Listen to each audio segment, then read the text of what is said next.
Hi guys, today we're going to be starting our tomato and pepper seeds. We're also going to be reseeding our basil and our chives. I had the basil outside with the echinacea and herbs. I had it protected under frost cloth, but we had a weird cold snap one day and it went down to 34 degrees and it wiped out the basil. It just wilted, it turned black and mushy. So we have to start that all over again. And the chives, I did not get very good germination when we initially planted them with all of our other herbs.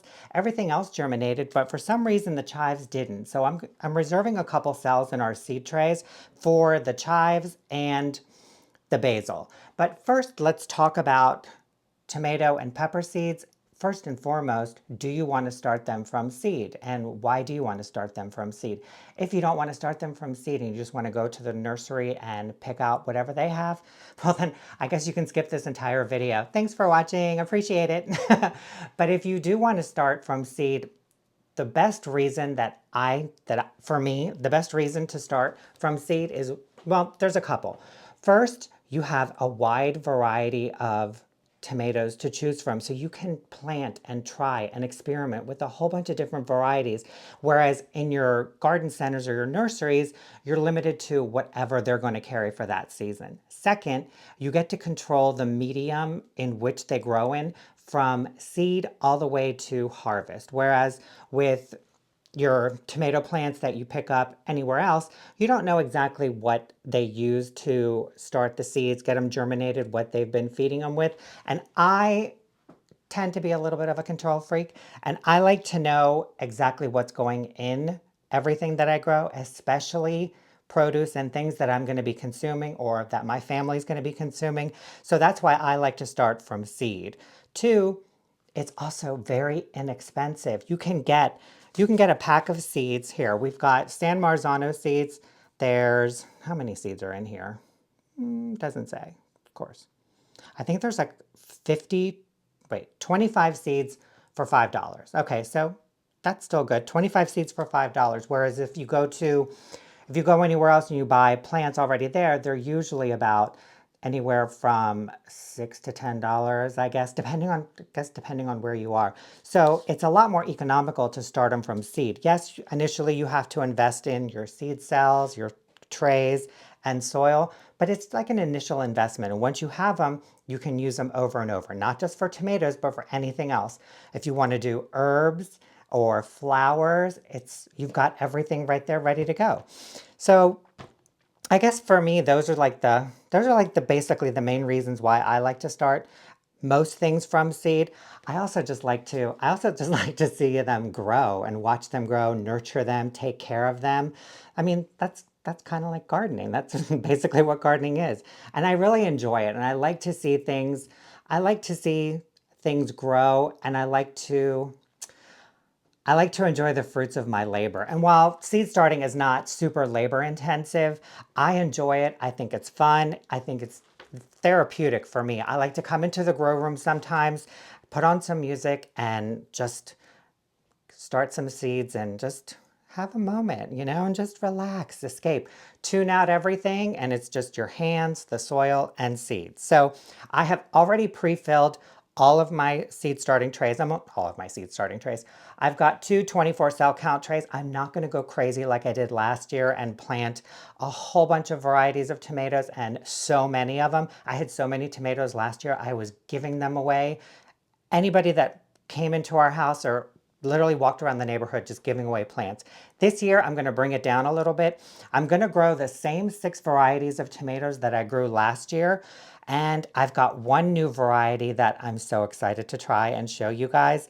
And as far as peppers go, I'm going to do Jalafuegos again because they were such good producers last year. And those plants just, while they stayed pretty compact, up about 2 feet tall, they just kept pumping out peppers. I must have harvested over 300 Jalafuegos from like 4 or 5 plants. So I love them. I like the heat on them too because they've got a little bit more heat than a regular jalapeno, but they were just so incredibly productive. And I even gave a few away to friends, and they reported back to me, and they were like, "Oh my God, this thing will not stop producing peppers." I'm like, yeah, I love hearing that. Not that I did it, but it's nice to get that kind of feedback from your friends as well. So that's the only pepper that I'm going to be starting from seed. I am going to be getting some Armageddons from the nursery center. I started Armageddons and these are extremely hot peppers. Mo loves them, but like the Jalafuegos are like what, 100 to 300,000-ish on the Scoville heat unit scale. The Armageddons are 1.3 million, and I can't go anywhere near them. I made cowboy candy with the jalapenos last year, and they were delicious. And I'll make it for you this year. But I also used the Armageddons to make cowboy candy, and that was just for Mo. But it turned out really well. But I did have to use protective eyewear and gloves because those peppers are just insane. But at any rate, back to what I was initially going to say. I tried growing them from seed last year and it didn't, I don't think I got the right seeds, or because maybe it's a hybrid, I think it reverted back to one of the one of the parent plants because it was not what I purchased and it was not what grew. But they almost resembled Mad Hatters. If you've ever seen a Mad Hatter, kind of looks a little bit like a bell, a little bit, but very hot, and Mo loved them. But anyway, so the Armageddons I'm going to pick them up at the nursery. I'm not going to try seeds again because I just don't think I'm getting the variety. Now, the tomatoes, I'll run through real quick with you guys. The 6 that we grew last year, most of them I was really happy with. One of them, it was a little iffy. And then I'll show you the new variety that we're doing. So the first one we're doing is an heirloom San Marzano. This is a good like paste tomato, but honestly, any tomato you can use for sauces or salsas. I will use anything, it doesn't matter to me. As long as it tastes good, I'll use it. But these are a really good heirloom tomato. They are great for pasta sauces and tomato sauces. I had really good luck with these. They produced a lot last year and I was really, really happy with them. I know that I gave some of the fruits away to friends and they really liked the taste of them. They didn't have a really thick skin. They weren't super, super juicy, but they were just a very nice tomato, whether you made sauce or used them as a slicer on sandwiches and burgers. I enjoyed them. The Moscovich, or I was calling it Moscovich last year, but it's Moscovich. This is another heirloom tomato, and this is the one that I had some issues with because I think it got some type of fungus or bacteria, and it like mid-season it started to die and turn yellow from the bottom, and then it just kind of worked its way all the way up to the top. So I kind of like scrapped that one and wrote it off. I didn't get too many tomatoes from it. So I'm going to try it again and see if it behaves this year, or I don't know, if it's just going to be a problem, then I'll probably just eliminate it from my lineup, but I am going to give it a second try. The next one is Brandywine, another heirloom beefsteak tomato. It's a pinky red tomato. It is great, great for slicing, for salads, for burgers. Again, it was a really good producer. I loved them. They were so tasty. That's a definite one. Harvest Moon is the next one. Now, these are a yellow hybrid tomato. I'm sorry, they're not an heirloom, but they are a hybrid. They were so, so good. They're like a yellow, pinky, kind of like a pineapple, which we have here too, but a little smaller and more yellow than anything else. But they had a nice skin. It wasn't too thick, it wasn't too thin, and they just had a nice flavor, I think, for eating raw. So in salads or on like sandwiches, I thought they were really, really good because some tomatoes, they can be a little too juicy or watery and it kind of makes your sandwich a little messy, but I really like those. And then my absolute all-time favorites were the Sunrise Bumblebee. These are a yellow cherry tomato and these produced like crazy. And I was literally out there all season long doing yard work, gardening, and I would literally just walk by the plant and just grab a few and pop them and snack on them.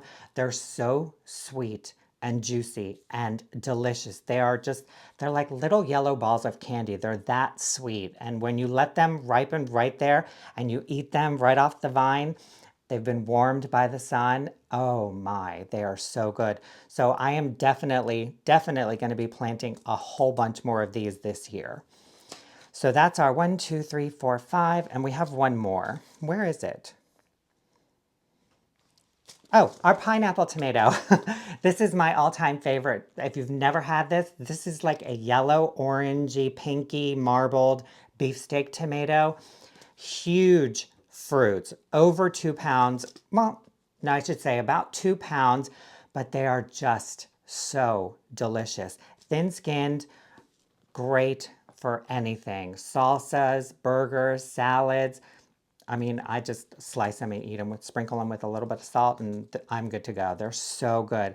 And they were actually late to form up. So while all the other tomatoes were starting to set fruit, this one had just started to bloom. And it wasn't until like midsummer where it actually just like picked up, and then all of a sudden it was just setting fruit and ripening later in the season, which was fine because it gave me a chance to enjoy all of these and then continue on with the pineapples, which are just, if you've never tried these, try them. And these are ones that I always do from seed because I can never find them in my area in nursery stores. So this is always going to be in my in my lineup of seeds. And then the last one, which is the seventh one, this is the new one. I saw this in a catalog. It was a Burpee catalog. It's a new tomato. I think this year it is a super sauce hybrid. Apparently, this is such a juicy tomato that one tomato, it says, produces gallons of luscious seedless sauce from a single plant harvest. Fruits weigh in at 2 pounds and are a whopping 5.5 inches tall and 5 inches wide. One tomato fills an entire sauce jar. It doesn't tell me what size sauce jar, but oh, I can't wait to try this. Harvest about 70 days after transplanting. So this is one that I'm really, really excited to try because in the catalog, Mo was the one that saw this first and he was like, oh my God, we have to try it. They're huge. They're literally like just, oh my gosh. I'll put a picture up of all of these, but just reading about this and knowing that it'll produce that big of fruit and you can get that much sauce from one tomato. I was so curious. I decided I have to try it. So I will keep you guys updated throughout the season on this one, but I'm so excited because I also really want to get into canning. And I haven't done canning in so long. I'm kind of like starting all over again, but I do want to get into canning salsas and tomato sauce and just having it throughout the winter. But this one is, I'm so excited for it. And now all of these are indeterminate tomatoes. And what that means, so there's basically two different varieties of tomatoes, indeterminate and determinate. Your determinate tomatoes are, excuse me, they will grow to a certain predetermined size. They will produce one big harvest all at one time, and then they're pretty much done for the season. Whereas your indeterminate tomatoes are your like vining tomatoes. They will continue to grow or spread out along the ground depending on if you have them trellised or if you're just going to let them go on the ground, which I wouldn't recommend because they're too susceptible to diseases that way. But they will continue to grow and grow and grow. I've had tomatoes, some of these grew over 10, 12 feet last year. Once the frost comes and nips them, they die. So they will continuously grow, continuously set fruit, continuously blossom, and continuously set fruit up until your first frost. And then any fruit that's on there, I would taste it because once that frost comes and you've got fruit on the vine, that cold snap changes the texture and the taste of the tomato. If you've ever taken a tomato and sliced it and then put the rest in the refrigerator, brought it out the next day, it kind of tastes mushy and watery. That's usually what happens with any leftover fruit on the vine that gets hit with a cold snap. So those are your two different types of tomatoes, and you just really need to figure out what type of tomato you want to grow, indeterminate or determinate, depending on your space. If you're doing container gardening, then determinate is your way to go. And then figure out which varieties you want to grow. So these are the 7 that we're going to do today. Again, all 6 of these I've had experience with, and then the super sauce is the new one that we're trying out. And then as far as peppers go, we're doing the tried and true Jalafuegos. These are so good. I cannot express how good they are and how prolific of a producer they were. They just kept going and going and going and just producing so much, so many peppers. And I love that. I love it because last season was the first time I tried cowboy candy and it was so good and I've been eating it. I still have one jar left and I'm excited to make it for you later this year. So we will be doing that too. But I love it. Absolutely love it. Now, as far as other peppers go, bell peppers, I like them, but I like them raw. I don't like cooked bell pepper. I think that that flavor for me is just a little too dominant and it kind of takes over the flavor of the dish. But I do like them in their raw form, and I may pick up a couple of bell peppers from the nursery. I just didn't feel like we don't really eat that many bell peppers, but I do, again, I do like them. So I'll probably just grab a few plants and give them a whirl. And then, of course, we're going to be reseeding our basil and our chives and our garlic chives. So that is our tomato lineup and our pepper lineup for today. Again, I've already filled my trays with the seed starting mix. I use the Espoma seed starting mix. It's a very, very light, fluffy soil. It's perfect for seeds because once the seeds germinate, the soil is so fluffy that those roots do not have any stress or resistance. They can just grow all the way through and help. They produce a nice, healthy root system with this soil. I've used it before and I absolutely love it. Love it. And so we've got all of our seed trays filled. I've got all my labels written out, ready to go. So now we are just going to get them planted. Now, as far as planting them, I pretty much follow the back of the instructions on the back of the packet for all of them. Some of them say plant them a half an inch, some say a quarter of an inch. So I honestly try to follow it as much as I can, but the ones that say a half an inch, if I get them a quarter of an inch, they're still good. Now, the one I will be super, super mindful of is the new one, the super sauce. And this one says, a quarter of an inch deep. So that's pretty much your standard depth. Now, as far as when to do it, a lot of these say, anywhere from 6 to 8 weeks or 6 to 10 weeks before your last frost date so you can get nice hardy plants. But I find I can start them a little later. I can start them a little later in the season, like we're at almost the middle of April, and our last frost date here is, I want to say it's like April 19th or 16th or somewhere in mid-April. But I can start these in April and get them in the ground by like the first week of May, which is more than enough time to get them acclimated, rooted in, and start producing fruit. But again, it all depends too on the weather. We've had some crazy weather, so I just have to pay attention to it. But typically, if it says 6 to 8 weeks before your last frost date, that's when you want to try and start them, because you still also have that hardening off period where you need to acclimate your seedlings from indoors to outdoors. And that usually takes anywhere from 7 to 10 days. And that's basically just getting them acclimated to the outside temperatures and the sun. And you just bring them out like for an hour or two, like the first couple days, and then you just gradually increase their time outside, their time in the sun, in the shade, and then usually within 7 to 10 days, they are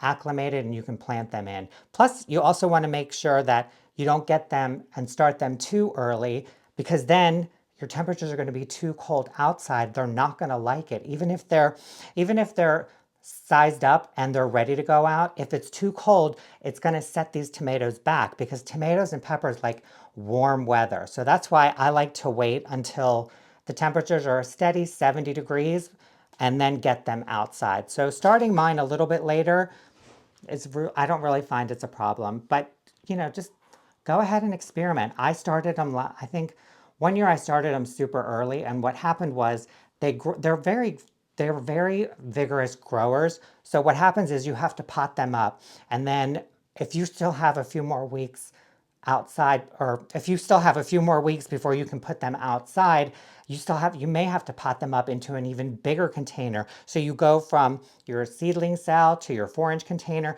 and sometimes a half a gallon or a gallon container, until you can get them out there, because again, it's too cold outside. you can't put them out there, otherwise they could, you could end up with like what happened to me in the basil, a weird cold snap, and next thing you know, your tomatoes are taken by the frost. So timing is everything, but just, honestly, just experiment and see what works best for you. So now that we have got all of that out of the way and I've shared with you how I approach tomatoes and peppers for seed starting, let's get them planted. Okay. I'm going to bring you guys in a little closer so you can see exactly how I'm going to plant them. So I'm going to start just by making a little indent in each cell, about 1/4 of an inch deep with my finger. Just so you can see that. That's where we're going to rest our seeds. So we just want to make sure we get everything all nice and prepped and ready to go. Okay. So let's start. We're just going to work our way all the way down. We're going to start with our San Marzanos. And what I'm going to do is I'm just going to plant 2 seeds per cell.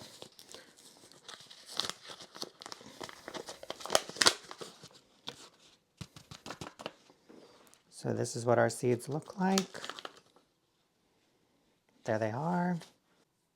And we're just going to take 2 per cell.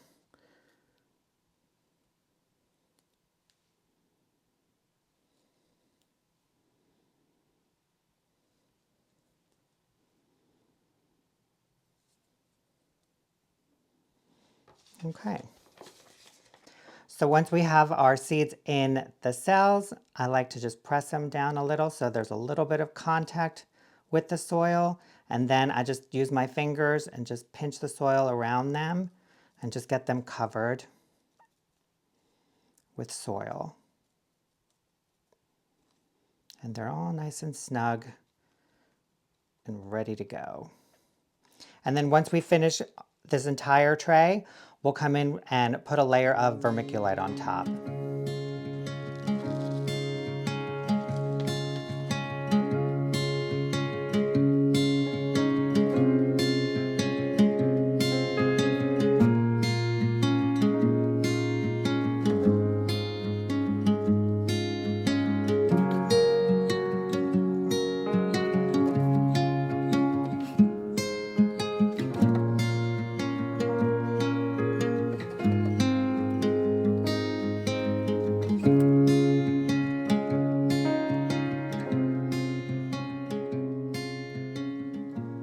Okay, so we've got our first tray all done, ready to go. So now I'm going to cover this with vermiculite and get it watered in and under the grow lights. So vermiculite is really helpful when you're starting seeds. It's great at retaining moisture. It also helps with dampening off. That's like a fungal thing, which if you've ever seen like your seedlings come up and then all of a sudden right at the base, they just kind of and collapse. It looks like they got pinched. That's damping off, and vermiculite is really good at helping with that. Also, it's a nice barrier above the soil, so that deters fungus gnats from wanting to get in there and lay their eggs because they have to dig through the vermiculite, which vermiculite looks like this. If you can see that. So I just grab a handful and just lightly put it right over top of the seed cells. And light can penetrate through this too. So if your seeds require light to germinate, you can still use vermiculite and the light will get through and you will get germination. And you don't need to go too heavy on it, just a nice light layer. Just cover all the soil.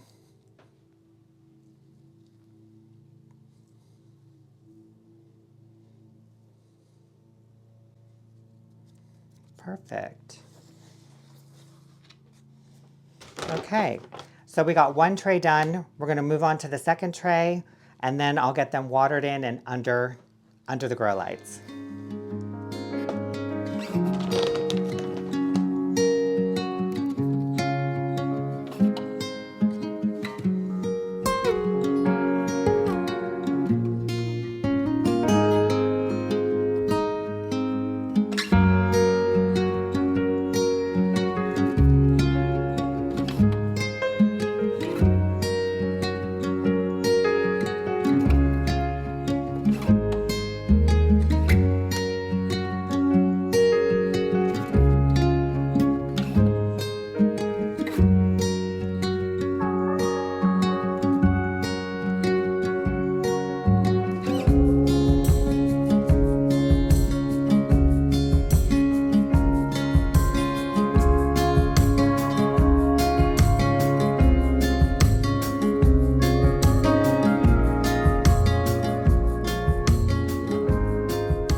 real quick before I water,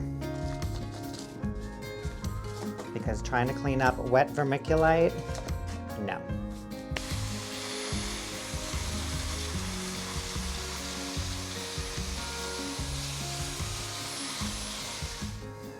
Okay, we've got our 2 trays of seedlings. Now we just need to get them watered in.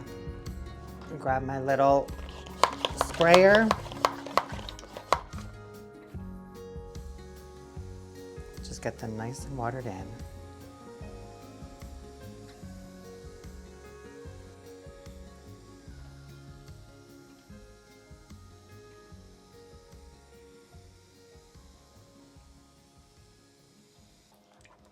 Okay, we've got them all nice and watered in, and I didn't have to go too heavy on the watering because the seed starting mix was pretty moist all on its own. I think I showed you its consistency. If you can squeeze it and it holds its shape without water dripping, that's the perfect consistency for it. I didn't have to add any water to it. It was actually, honestly, it was perfect exactly the way it was. So lightly watered in. I'm just going to clean up the edges real quick, and then we'll get them under the grow lights and on a heat mat. I've got 2 heat mats on the bottom rack here. They've been preheating while we've been getting our seed trays ready to go. And I like to put them on a heat mat because they do germinate a lot faster when that soil warms up, and because I don't want to wait maybe an extra week or so because we're later in the season. I do want to get these seeds germinating and growing and get them out into the garden a lot quicker. So I'm just wiping off some excess moisture and some vermiculite. Just cleaning up the edges real quick. Also, I am going to put a humidity dome on these to help keep in some heat, humidity, and moisture. Okay. These are ready to go. Okay, we'll get our first one in.